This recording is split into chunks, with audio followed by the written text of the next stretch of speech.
Hello everyone, তো আশা করি সবারই পড়াশোনা ভালোই চলছে। তো দেখো, আজকে হচ্ছে যে ভিডিও টপিকটি আলোচনা করা হবে, এটা ক্লাস 9-এর ভৌতবিজ্ঞানের চ্যাপ্টার 7 যে আছে শব্দ, ঠিক আছে, তার হচ্ছে তো 31 নম্বরের প্রশ্নটা। তো দেখো 31 নম্বরের প্রশ্নটা কী বলেছে, যে অনুরণন কাকে বলে। তো এটা অ্যান্সারটা হয়ে যাচ্ছে যে কোনো শব্দ একাধিক প্রতিফলকে বারবার প্রতিফলিত হলে ওই শব্দের একাধিক প্রতিধ্বনি শোনা যায়, তো এই ঘটনাকে হচ্ছে অনুরণন বলে। মনে করো যে কোনো একটা শব্দ একাধিকবার প্রতিফলিত হয়ে শ্রোতার কানে আর কি আসছে, তো এই শব্দটাকে হচ্ছে অনুরণন বলা হয়। যেরকম হল করে এটা বেশি আওয়াজ হয়, ঠিক আছে। এবার দেখো যেটা 32 নম্বরের এই যে দেখাইছে, এটা কিন্তু মোস্ট ইম্পর্টেন্ট। এখান থেকে ধরে নাও যে 1 নম্বর তো গ্যারেন্টি পাচ্ছে। শব্দ যে আছে, আমাদের শব্দের হচ্ছে কম্পাঙ্ক বা তীব্রতাটা হচ্ছে হার্জ এককে মাপা হয়, ঠিক আছে। তো যেগুলো দেখো যে 20 হার্জের কম শব্দ হয়, সেগুলো হচ্ছে সেই শব্দগুলোকে বলা হয় শ্রবণেতর শব্দ। এই শব্দগুলো আমরা শুনতে পাই না, ঠিক আছে, মানে মানুষ শুনতে পায় না 20 হার্জের কম শব্দ হলে। এবার 20 হার্জ থেকে হচ্ছে 20,000 হার্জের মধ্যে যদি থাকে কোনো শব্দ, কম্পাঙ্কটা আর কি, তীব্রতাটা, তাহলে আমরা হচ্ছে ওই শব্দটা শুনতে পাই। আর এরকম শব্দকে হচ্ছে শ্রুতিগোচর শব্দ বলে। এবার 20,000 কম্পাঙ্কের যদি বেশি তীব্রতা থাকে, তাহলে ওই শব্দ আমরা শুনতে পাই না, ঠিক আছে, এটাকে বলা হয় শ্রবণোত্তর শব্দ। তো বোঝা গেল, এখানে 3টা প্রশ্ন আছে, যে শ্রবণেতর শব্দ কাকে বলে, শ্রুতিগোচর শব্দ কাকে বলে, আর শ্রবণোত্তর শব্দ কাকে বলে। তো যেটা আমরা শুনতে পাই সেটা হচ্ছে শ্রুতিগোচর শব্দ, যেটা হচ্ছে যার কম্পাঙ্ক 20 হার্জ থেকে 20,000 হার্জের মধ্যে থাকে। এবার 33 নম্বর প্রশ্নটা দেখো, যে শ্রুতিগোচর শব্দ কি। তো এটা হচ্ছে যে শব্দের কম্পাঙ্ক, মানে যেটা বললাম আর কি, তো এটা এখানে লিখেছি, যে শব্দের কম্পাঙ্ক 20 হার্জ থেকে 20,000 হার্জ হলে তাকে হচ্ছে শ্রুতিগোচর শব্দ বলে। এই শব্দ আমরা শুনতে পাই।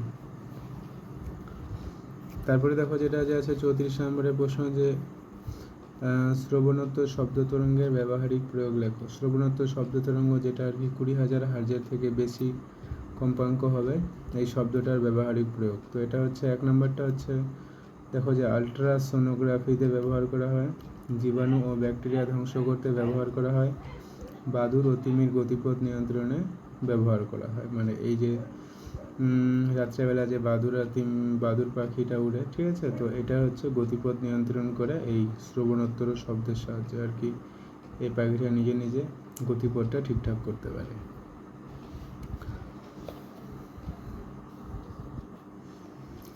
তো এবার দেখো যেটা 35 নম্বরের প্রশ্ন, যে সোনার এর পুরো নাম কি। এটা হয়ে যাচ্ছে সাউন্ড নেভিগেশন এন্ড হচ্ছে রেঞ্জিং।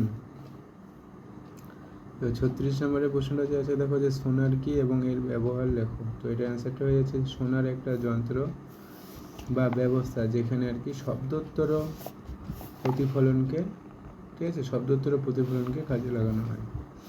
মানে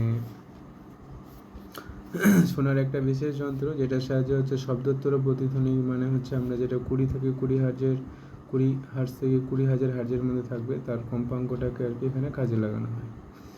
ব্যবহার দেখো কোথায় কোথায় ব্যবহার করা হয়। সমুদ্রের গভীরতা নির্ণয় করা যায়। 2 হচ্ছে যে জলের ভিতরের কোনো বস্তুর অবস্থান, বেগ, ঠিক আছে, ইত্যাদি আর কি নির্ণয় করা যায়। তো এটা হচ্ছে শোনার একটা যন্ত্র যার আর কি ব্যবহার এখানে বলা আছে। এবার দেখো আমাদের যে শব্দ আছে, শব্দের অনেক কয়েকটা বৈশিষ্ট্য আছে। তো তার মধ্যে প্রথম যে বৈশিষ্ট্যটা হচ্ছে সেটা হচ্ছে 37 নম্বরের প্রশ্ন, যে সুর কাকে বলে। সুর মানে হচ্ছে যে একটি মাত্র কম্পাঙ্ক বিশিষ্ট শব্দকে সুর বলে। যেমন আর কি উদাহরণ, সুর শলাকা থেকে উৎপন্ন শব্দ একটি মাত্র কম্পাঙ্ক হবে, ঠিক আছে, যেটা সুর শলাকা হচ্ছে ইউ আকৃতির হয়, এরকম ডিজাইনের, ঠিক আছে, যেটা ডাক্তারদের কাছে থাকে। এছাড়াও ক্লাস সায়েন্সের যে 11-এর রুমটা আছে, বা 11-12-এর যে সায়েন্সের রুমটা আছে ফিজিক্সে, সেখানে এই সুর শলাকাটা তোমরা দেখতে পাবে, ঠিক আছে। এবার দেখো যে 38 নম্বরে প্রশ্ন, যে স্বর কাকে বলে। স্বর, তো এখানে অ্যান্সারটা হয়েছে দেখো যে সুরযুক্ত শব্দে একাধিক কম্পাঙ্কের শব্দ মিশে থাকে তাকে হচ্ছে স্বর বলে। উদাহরণ হিসাবে বেহালা, সেতার, গিটার ইত্যাদি থেকে উৎপন্ন শব্দ। এবার দেখো যে প্রত্যেকটা জিনিসের আবার আছে, যে আমরা জানি যে কম্পাঙ্ক হলে কী হবে, কম্পাঙ্কগুলো মাপা যাবে, কত হার্জের কম্পাঙ্ক বের হচ্ছে। তো দেখো এখানে কয়েকটা কম্পাঙ্ক নেওয়া হয়েছে, ঠিক আছে। তো এই যে এদের মধ্যে হচ্ছে মূল সুর কোনটাকে বলবো, উপসুর কোনটাকে বলবো, সমমেল কোনটাকে বলবো, আর অষ্টক কোনটাকে বলা হবে। তো দেখো মূল সুর মানে কি, সবচেয়ে কম কম্পাঙ্কের সুর। এই যে এখানে কম্পাঙ্কগুলো সৃষ্টি হয়েছে, এর মধ্যে যেটা কম কম্পাঙ্ক সব থেকে, সেটাকে বলা হবে মূল সুর। তো এখানে আমরা যদি দেখি সব থেকে কম হচ্ছে 100 হার্জ, তো এটাকে বলা হবে মূল সুর। এবার উপসুর দেখো, উপসুর বলা হবে ওটাকে যে মূল সুর ছাড়া বাকিগুলোকে, তার মানে 100 হার্জ ছাড়া বাকি যে কম্পাঙ্কগুলো আছে সেগুলোকে বলা হবে উপসুর, ঠিক আছে। 100 হার্জ মূল সুর বাদে বাকিগুলোকে হচ্ছে উপসুর বলা হয়। সমমেল হচ্ছে যেগুলো মূল সুরের সরল গুণিতক, মানে 100 ঘরের নামতা এখানে পড়তে হবে 101কে 100, 100 দুগুণে 200, ঠিক আছে। তো এরকম গুণ করে করে যেগুলো পাবো সেগুলোকে বলা হচ্ছে সমমেল, মানে এরা হচ্ছে মূল সুরের সরল গুণিতক। তারপরে যেটা আছে দেখো যে অষ্টক। অষ্টক মানে হচ্ছে একটি সুরের কম্পাঙ্ক অন্যটির দ্বিগুণ হলে তাদেরকে অষ্টক বলা হয়। যেরকম 100 ডবল কত 200, তার মানে 100 আর 200 এরা পরস্পরের অষ্টক। 150-র সঙ্গে এরকম কত হবে 300, কারণ 150 ঘরের নামতা বলে 300 হবে, তো এরা হচ্ছে পরস্পরের অষ্টক। তারপরে দেখো যে 200 হার্জের সঙ্গে হচ্ছে 400 হার্জের যে আছে, এরা হচ্ছে পরস্পরের অষ্টক, কারণ একটা অপরটা সরল গুণিতকে আছে এখানে। এবার দেখো যে 41 নম্বরের প্রশ্ন, যে সুরযুক্ত শব্দের 3টি বৈশিষ্ট্য লেখো। তো এটা হচ্ছে সুরযুক্ত শব্দে যে আছে 3টা বৈশিষ্ট্য দেখা যাবে। একটা হচ্ছে প্রাবল্য, মানে কত জোরে শ্রোতার কানে এসে পৌঁছায়, ওটাকে বলা হচ্ছে প্রাবল্য। তারপরটা দেখো তীক্ষ্ণতা, মানে খাদের সুর আর চড়া সুরের মধ্যে পার্থক্য করা যায়। আরেকটা হচ্ছে গুণ বা জাতি, যেটা গিটার, বাঁশি ইত্যাদি শব্দ আলাদা করে বুঝতে পারা যায়। তো সুরযুক্ত শব্দের বেসিক্যালি 3টা বৈশিষ্ট্য: প্রাবল্য, তীক্ষ্ণতা, গুণ বা জাতি। এবার দেখো যে আমাদের মানুষের কানের গঠনটা আলোচনা করা হয়েছে, ঠিক আছে। তো মানুষের কর্ণের 3টি অংশ কি কি?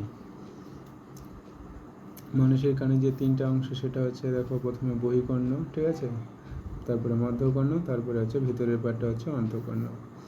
বহিকর্ণ যে আছে ওটা কি কি অংশ নিয়ে গঠিত হয়েছে দেখো, এর মধ্যে 3টা অংশ থাকে বলছে, একটা কর্ণছত্র, কর্ণকুহর, আর একটা হচ্ছে কর্ণপটল। আর মধ্যকর্ণ যে আছে এখানে 3টি হাড় থাকে, তথা মেলিয়াস, হিনখাস আর হচ্ছে স্টেপিস। আর মধ্যকর্ণে যে হাড়গুলো আছে তার মধ্যে হচ্ছে স্টেপিসটা ইম্পর্টেন্ট, কারণ এটা হচ্ছে আমাদের বডির মধ্যে সব থেকে ছোটো হাড়, ঠিক আছে। পরের প্রশ্নে আমি লেখাইছি। আরেকটা হচ্ছে অন্তঃকর্ণ। অন্তঃকর্ণ কী কী নিয়ে তৈরি হয়েছে দেখো, যে ভেস্টিবিউলার যন্ত্র আর হচ্ছে কোকলিয়া,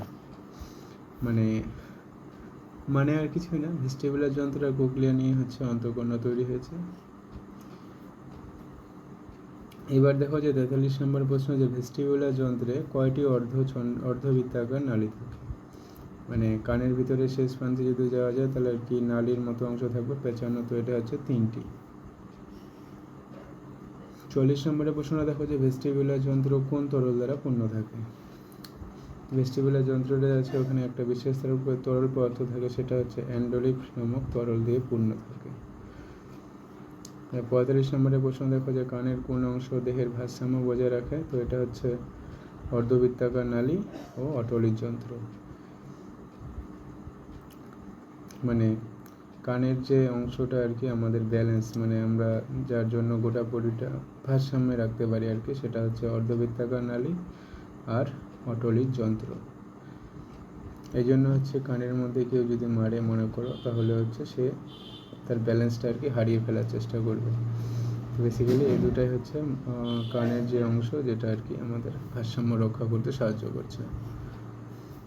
এরপরে দেখো যে 46 নম্বরের প্রশ্নটা আছে কোকলিয়ার কাজ। তো এটা অ্যান্সারটা হয়ে যাচ্ছে যে কোকলিয়ায় অবস্থিত কোরটি যন্ত্র শব্দ গ্রাহক রূপে কাজ করে এবং অডিটরি স্নায়ুর মাধ্যমে গুরু মস্তিষ্কের শ্রবণ কেন্দ্রে পৌঁছায়। তো বুঝতে পারছো কোকলিয়ার কাজটা কতটা ইম্পর্টেন্ট, যে কোকলিয়ায় অবস্থিত কর্টি যন্ত্র, মানে কোকলিয়ার মধ্যে একটা যন্ত্র থাকে, কর্টি যন্ত্র নাম দিয়েছে তার, সেটা হচ্ছে শব্দটাকে গ্রাহক রূপে কাজ করে, মানে শব্দটাকে গ্রহণ করে এবং অডিটরি স্নায়ুর মাধ্যমে, একটা স্নায়ু আছে তার মাধ্যমে আর কি গুরু মস্তিষ্কে পৌঁছে দেয়। এই জন্যই হচ্ছে আমরা আওয়াজটা শুনতে পাই বা বুঝতে পারি।